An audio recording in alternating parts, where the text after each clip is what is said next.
नमस्कार मित्रों, मैं हूं डॉक्टर हरिनिवास। चैनल का नाम है संस्कृत साहित्य एवं संस्कृति।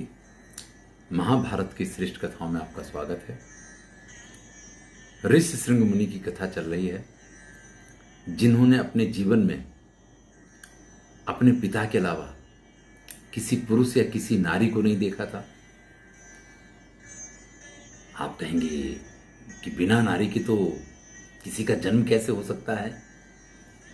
तो मृगी के गर्भ से जन्मे हैं, इसलिए वो सौभाग्य भी माता के रूप में भी स्त्री को देखने का सौभाग्य नहीं मिला। ऐसी स्थिति में जब एक वेश्या आकर के उनको आलिंगन करती है, उनको मदिरा पिलाती है, उनको अच्छे अच्छे मिष्ठान वगैरह खिलाती है, तो आश्रम की जिंदगी से जो सारी तपस्या की पीड़ाएं, जो कठिनाइयां थी, उनकी जगह पे एक अलग प्रकार का आनंद ऋषि शृंग को प्राप्त हुआ है। उन्हें तो पता नहीं कि वेश्या है, वो तो उसको ऋषि कुमार ही मान रहे हैं। जब उनके पिता ने पूछा, बेटा बात क्या है? तो देखिए, जब व्यक्ति को ये नहीं मालूम है कि ये गलत है या सही है, तो वो झूठ नहीं बोलेगा। तो ऋषि शृंग उवाच, पिता ने जब प्रश्न किया तो ऋषि शृंग कहते हैं, इहागतो जटिलो ब्रह्मचारी न वै ह्रस्वो नाति दीर्घा मनस्वी। यहां आप गए, उसके बाद एक ब्रह्मचारी आया था। बड़ी बड़ी जटाएं थी, जटाएं बड़ी लंबी थी। ना वै ह्रस्वो नाति दीर्घो, वो ज्यादा बड़ा भी नहीं था, ज्यादा छोटा भी नहीं था। देखिए, स्त्रियों की हाइट वगैरह और जो शरीर शारीरिक संरचना होती है, और वो भी वेश्या है और वो तो कुमारिका थी, इसीलिए वो भेजी गई थी है? तो ऐसी स्थिति में उसका शरीर को स्थूल होने की तो संभावना है ही नहीं। तो वर्णन करते हैं, नवई ह्रस्वो नाति दीर्घो मनस्वी, और बड़ा मनस्वी। मनस्वी किस तरीके से कि हमने पाद्य अर्घ वगैरह दिया तो उसने कुछ भी स्वीकार नहीं किया। सुवर्ण वर्ण, अरे वर्ण तो ऐसा जैसे सोने का बना हुआ हो। कमलायताक्षा, कमल जैसी उसकी आंखें। स्वतः सुराणामिव शोभमाना, साक्षात जैसे कोई देवता ही हो, इस प्रकार का उसका स्वरूप था। वर्णन देखिए, समृद्ध रूपः सवितेव दीप्तः, सुलक्ष्ण कृष्णाक्षिरतीव गौरा, नीलाः प्रसन्नाश्च जटा सुगंधा, हिरण्य रज्जु ग्रथितो सुदीर्घा। बड़ा ही समृद्ध सौंदर्यपूर्ण रूप था। देखिए, समृद्ध रूपा लिखा है, सौंदर्य शब्द मैंने डाला है। सवितेव दीप्ता, सूर्य की तरह जो चमक रहा था, मतलब ऐसा स्वरूप जो सूर्य की तरह चमकता। सुलक्षण कृष्णाक्षिरतीव गौरा, और अत्यंत काले काले नेत्र, और बड़ा गोरा गोरा उसका मुख, काले काले लंबे लंबे बाल, जटा प्रसन्नास्य जटा, और उन जटाओं में से सुगंधी आ रही थी। हमारी जटाओं में तो पसीने की गंध आती है, और उसकी जटाओं में से सुगंधी आ रही थी। हिरण्य रज्जु ग्रथिता सुदीर्घा, और अपनी उन लंबी लंबी जटाओं को उसने सोने की डोरी से बांधा हुआ था। आश्चर्य रूपा पुनरस्य कंठे, विभ्राजते विद्युतवांतरिक्षे, दौचास्य पिंडा वधरेण कंठा, दजात रोमो सुमनोहरोच। और उसके गले में एक जैसे आधा सूर्य हो ना, ऐसा चमकता हुआ उसने कंठ में पहना हुआ था। और कंठ से नीचे उसकी छाती के भाग में दो बड़े बड़े मांसपिंड थे, लेकिन उन पे बिल्कुल भी रोम राशि नहीं थी। अजात रोमा सुमनोहरोचा, और देखने में बड़े सुंदर लग रहे थे। देखिए, यहां पे वेश्या ने ऊपर के वस्त्र अपने निकाल भी दिए हों, क्योंकि आश्रम में है, वही तो लोग हैं, और यहां किसी भय का तो स्थान था ही नहीं। तो ऋषि कुमार ने जो वर्णन किया है, उसको तो ये मालूम ही नहीं है कि ये स्तन है। वो तो ये कह रहा है कि छाती के भाग में दो मांस के पिंड जैसे थे, जो थे बड़े सुंदर देखने में, क्योंकि उन पे कोई रोम राशि नहीं थी। जनरली क्या होता है कि पुरुषों की छाती में बाल होते हैं, स्त्रियों की छाती में तो बाल होते नहीं है। तो इस प्रकार से वो पूरे उसका, जिस प्रकार से ऋषि शृंग ने देखा था, अपने पिता के सामने एक एक चीज का, कि किस प्रकार से विलग्न मध्यस्य नाभिदेशे कटिश्च तस्यातिकृत प्रमाणा तथा चिरांतरतः प्रभाति हिरणमयी मेखला च यथेय। जैसे हम अपनी कमर में मेखला पहनते हैं ना, ऐसे उसने कमर में जो वस्त्र पहना था ना, नाभि से नीचे जो वस्त्र उसने पहना था, उसमें से सोने की मेखला चमक रही थी। मतलब उन ऋषि की समृद्धि तो आप देखिए, उन ऋषि कुमार की उनकी तेजस्विता ओजस्विता, वो तो अपने पिता के सामने किसी वेश्या का वर्णन नहीं कर रहे हैं ऋषि श्री, वो तो एक ऐसे तपस्वी का वर्णन कर रहे हैं जिसको देख करके वो अभिभूत हो गए हैं कि कोई तपस्या करके इतना तेजस्वी कैसे बन सकता है। अन्यंच तस्याद्भुत दर्शनीयम विकूजितम पादयोः संप्रयाति। मैं आपको और बताऊं क्या अद्भुत बातें थी कि वो जब चलता है तो पैर रखने से एक विशिष्ट प्रकार की आवाज आती, पायल की जो झंकार है ना, वो उनको विशिष्ट लग रही है। पाण्योश्च तद्वत् स्वन वन्यबद्धौ, जैसे हमने अपने हाथ में रुद्राक्ष पहना है, कलाप का वक्षमालाए थे। इस प्रकार से सोने के दो, यानी जो हाथ में कंगन पहने हुए हैं, उनका वर्णन करते हैं। इस प्रकार से अंग प्रत्यंग और हर चीज का वर्णन करने के बाद वक्त्रम च तस्याद्भुत दर्शनीयम प्रव्याहृतम ह्लादयतीव चेतः पुंस्कोकिलस्येव च तस्य वाणी ताम शृणुतो मे व्यथितोऽन्तरात्मा। पिताजी उसका मुख, उसका अद्भुत दर्शन, उसकी प्रत्येक चीज, अरे बोलती थी तो जैसे कोयल कूक रही हो, और जैसे जैसे मैंने उसको सुना है अंदर से मेरा मन जो है उसके लिए व्याकुल होता गया है। जैसे हम फल खाते हैं ना, ऐसे फल नहीं थे। यथा वनम माधव मासी मध्य, जैसे वन में जब वसंत ऋतु आती है उस समय का वातावरण होता है, इस प्रकार की सुगंधी हमेशा उसके अंदर से आती रहती। उसने बड़ी मजबूताई से अपनी जटाओं को बांधा हुआ था और ललाट के मध्य से जो मांग निकाली जाती है, अपनी जटाओं को दो भागों में विभक्त किया था, इसलिए उसका मस्तक जो है वो दिव्य दिखाई दे रहा था। यथा फलम वृत्त मथो विचित्रम समाहरण पाणिना दक्षिणेने तद भूमि मासाद्य पुनः पुनश्चे समुत्पतत अद्भुत रूप मुच्चे। अब गेंद की बात करते हैं कि उसके पास एक ऐसा फल था जिसको जब जब जमीन में पछाड़ती थी तो बड़े आनंद के साथ वो ऊपर उठता था, और उससे हम लोग बहुत देर तक खेले, हमें अत्यंत आनंद की प्राप्ति हुई है। और अंत में तो पिता से कहते हैं समय समाश्लिष्य पुनः शरीरम जटासु गृह्यान अभ्यवान्य वक्त्रम वक्त्रेण वक्त्रम प्रणिधाय शब्दम चकार तन में जनयत प्रहर्षम। बार बार वो मुझे अपने आलिंगन में ले लेता था, मेरे बाल पकड़ के, मेरी जटाओं को पकड़ के, मेरे मुख पे मुख रख के उसने जो शब्द किया, चकार तन में जनयत प्रहर्षम, उससे मुझे अपार आनंद की प्राप्ति हुई है। देखिए ये चुंबन की प्रक्रिया बताई है कि इस प्रकार से जब उसने किया तो मुझे अत्यंत आनंद की प्राप्ति हुई है। न चापि पाद्यम बहुमन्यतेषु, मैंने जब उनसे कहा कि मैं पाद्य दूं तो उन्होंने उसका स्वीकार कर दिया। फलानी चीमानी मया हरतानी, मैं ये सब फल मूल वगैरह लेके आया, ये भी उन्होंने नहीं स्वीकार किए। एवं व्रतोस्मीति च माम अवोचत, और उसने कहा कि ये तो हमारा व्रत है। फलानी चान्यानि समाददन में, और उसने अन्य प्रकार के फल मुझे खिलाए। मयोपभुक्तानि फलानि यानि नियमानि तुल्यानि रसेन तेषां, आज तक मैंने जितने भी प्रकार के फल खाए हैं, उसने जो फल मुझे खिलाए ऐसा रस तो कभी किसी फल में आया ही नहीं। भैया रसगुल्ला या गुलाब जामुन खिलाया हो तो फिर जामुन में या अन्य में तो वो रस तो या वो तो आनंद मिलने वाला नहीं है। फिर सारी बात करते हैं कि किस प्रकार से उसने कुछ मुझे ऐसा पिलाया जिसको पीने के बाद ये पूरी पृथ्वी मुझे हिलती जैसी नजर आ रही थी। उसने जो मुझे फल खिलाए, आज तक मैंने ऐसे फल नहीं खाए थे। गच्छामि तस्यांतिकमेव तात, और बाद में अपना निर्णय सुनाते हैं। अब मैं उन्हीं के पास जाऊंगा।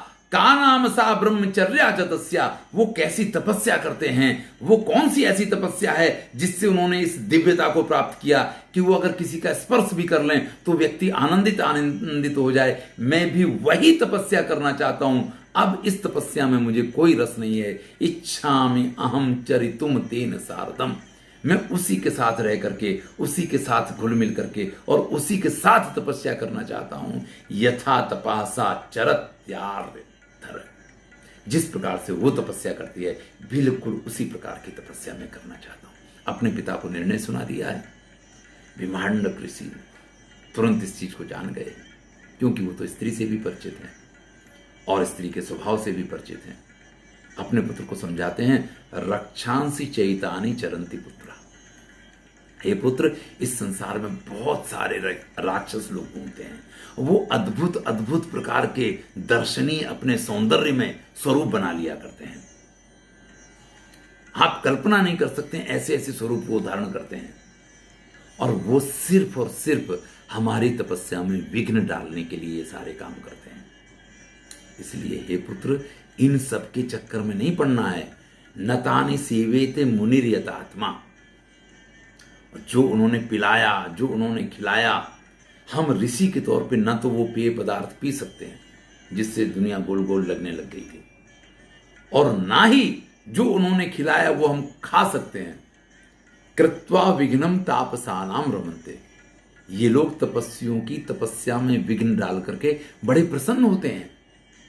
इसलिए आज के बाद वो आए या ऐसा कोई दिखाई दे, ये परिचय नहीं देते कि वो तो स्त्री थी। विभांडक ऋषि भी अपने पुत्र को ये परिचय नहीं देते कि वो तो कोई स्त्री आई थी तुम्हारे पास। वो क्या कहते हैं, कोई राक्षस था जो ऐसा रूप धारण करके आया, और बहुत सारे राक्षस इस पृथ्वी पे हम लोगों की तपस्याओं को भंग करने के लिए इसी प्रकार से घूमते रहते हैं।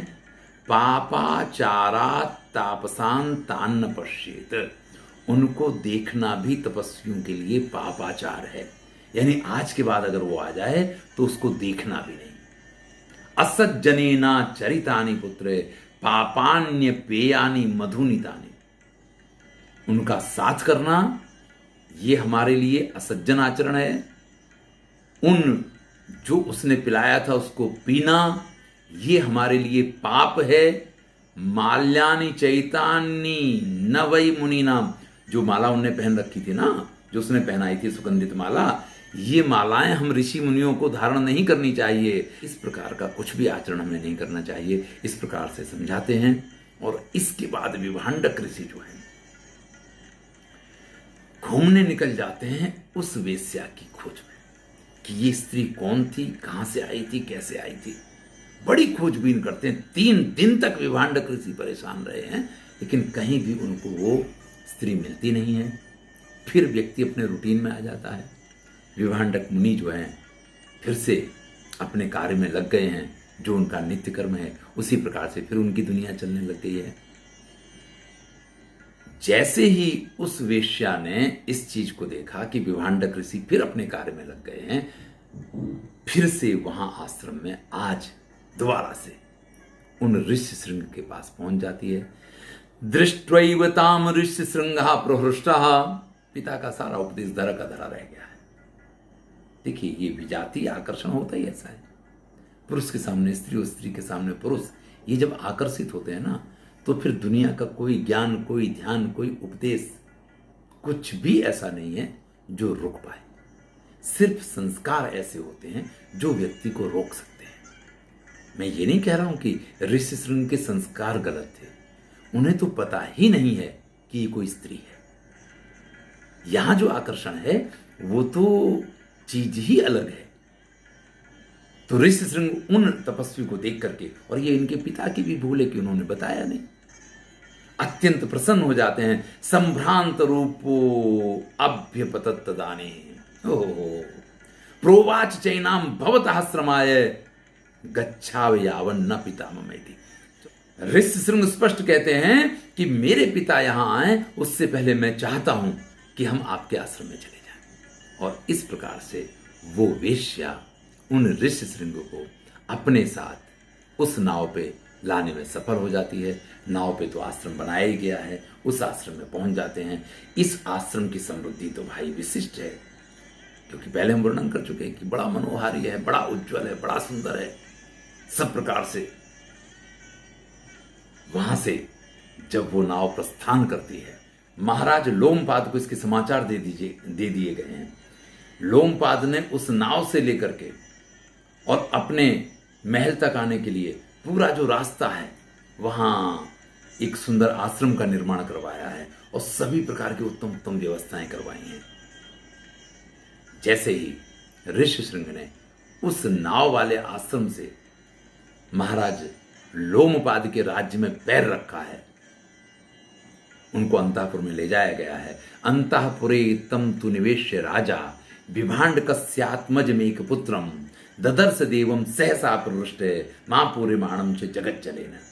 बस उसी समय इंद्र को बरसात करनी पड़ी है, मेघ गर्जना हुई है, जोर से बारिश शुरू हो गई है। जो पृथ्वी वर्षों से जल से प्यासी थी उसकी प्यास बुझी है, कार्य में सफलता मिल गई।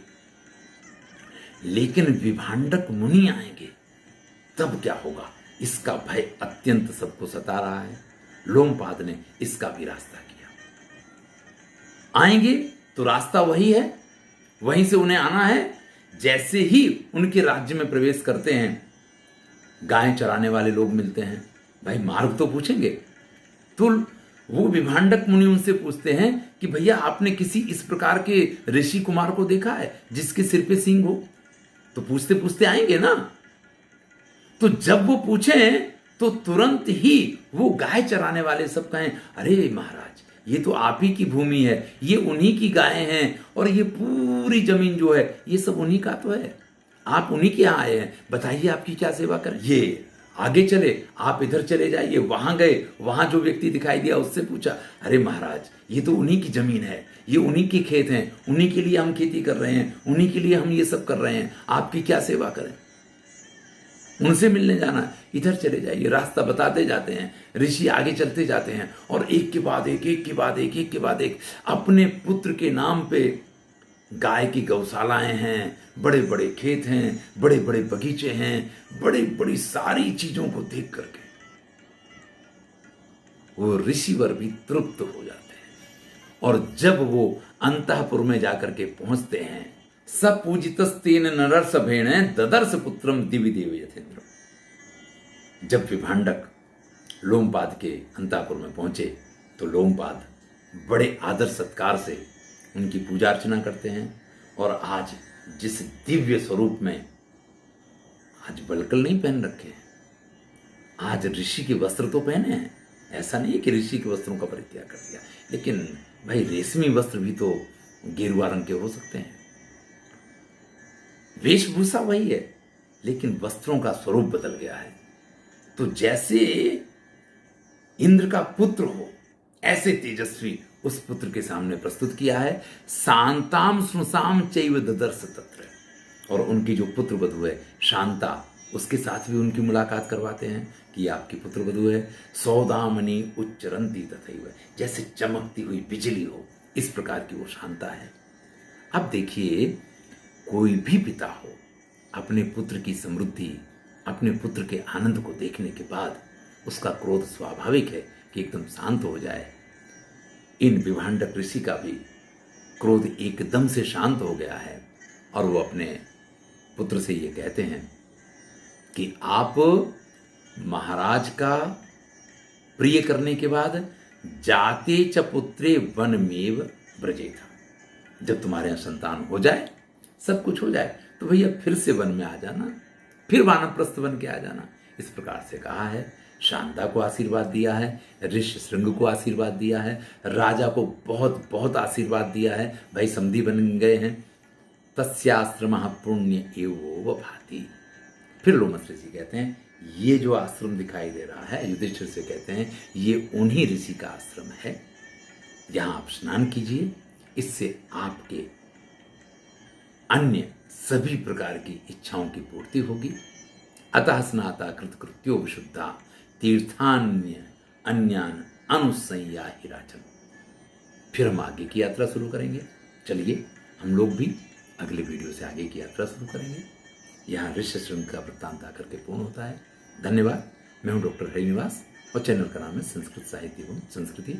महाभारत की श्रेष्ठ कथाएं चल रही हैं, आनंद लीजिए।